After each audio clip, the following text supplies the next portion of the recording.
This is an interesting one. Beneil Dariush versus Mateusz Gamrot.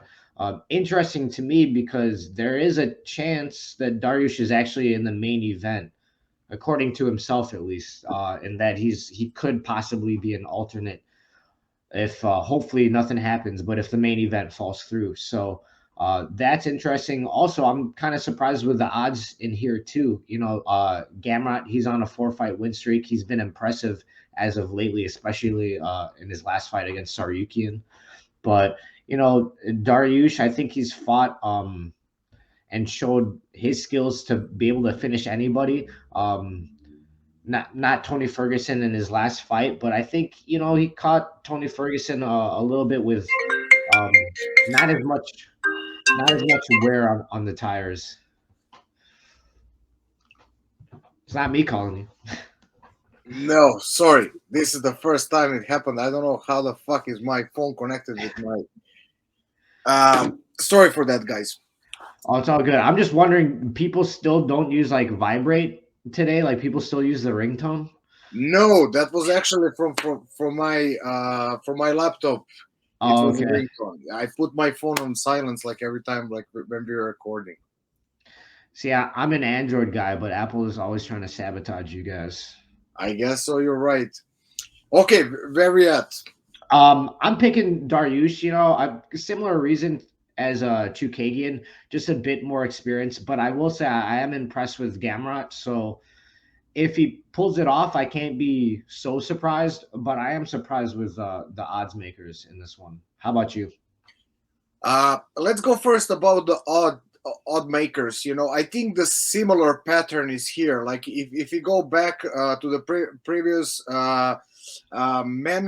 Menon, I said but Menon, it's same. Like 4 fights in the row she won in UFC. Like, Mhm. and she's fighting like a veteran, like similar. Caitlyn is like, let's say, similar to Benil Dariush. So I can see the pattern here.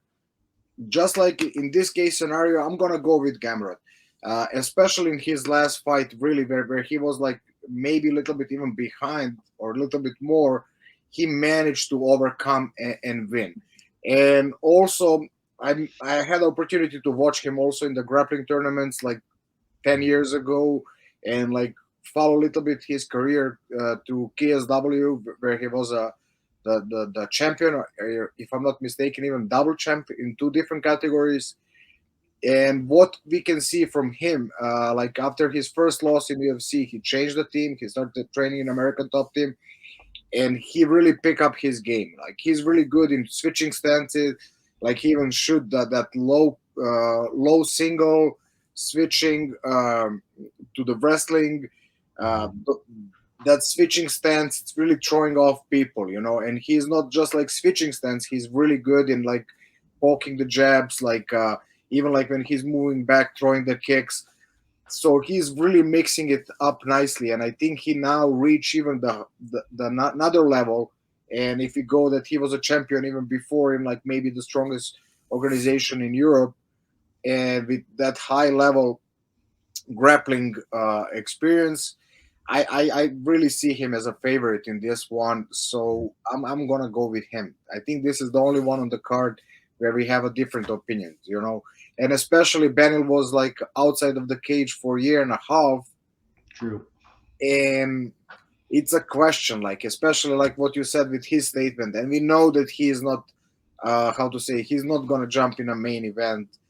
We have Alexander Volkanovski like a substitute, Mhm.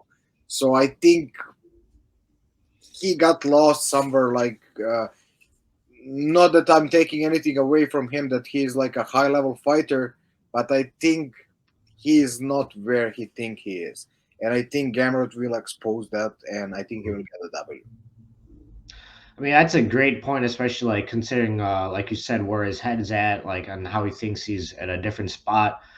If he's overlooking Gamrot, thinking that he deserves to be in the main event, maybe he does, maybe he doesn't, but he's got to focus on this guy, not the main event.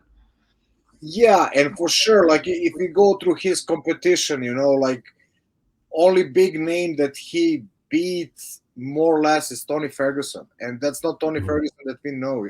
Like So, you know, like he have really like how many, like 3, 6, 7 fights in the row, you know, but like in some of those fights, I think one was split decision, if I'm not mistaken. No, actually, yeah, one before the Tony Ferguson was a split decision. Also, like Mhm.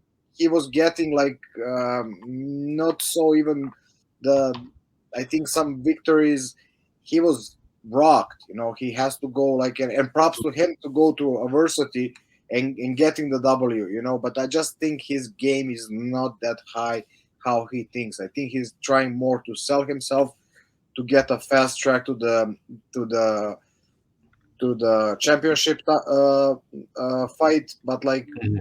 I don't think that he is on that level. But saying that, I think the winner of this one, and for the reason why is this fight on this card, I think if somebody, whoever wins, is gonna get a title shot. You know, especially if you go, I think he's number 4, number 5. Gamrot is number 9. So I think whoever wins, he's gonna get the next title shot. I 100% agree as far as lightweights, but it seems like the division has to think about Alex Volkanovski now moving up from featherweight. So who knows? I guess he's been told that he gets the winner, right? That's the yeah, that's the possibility. But we're gonna see. You know, maybe they open some fight for him in 145, so he do another one. So who knows what's gonna happen? You know, we cannot predict the future. Maybe Esmeralda can. We can ask.